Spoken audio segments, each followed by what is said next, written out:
everyone, it's Neil, and check out what I got. I got a box of these. These are little rocker panel switches.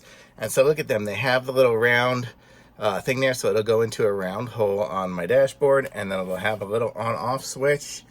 On is up there, on off, and you can see it clicks into place, on off. And it's just got a simple 2-wire, like 12-volt thing there. And if you look at my van, I have all sorts of accessories. I have my rear view camera thingy. I have a charger down here. I have a QI charger here. I have a little pest detector and random other stuff because it's a camper van. So what I needed to do is set up a few of these. So what I'm going to do is go over here, and you see where there's all these blanks over here. I'm going to go and drill some holes and stick these in there so they can control all the stuff, so they don't all have to be on all the time, because that was getting kind of weird and I kept running out my battery. Oh, also my rear view camera.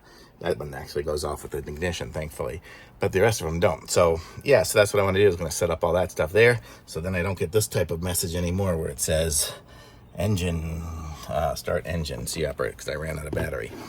So I'm going to be setting up these to help save my battery. Thumbs up.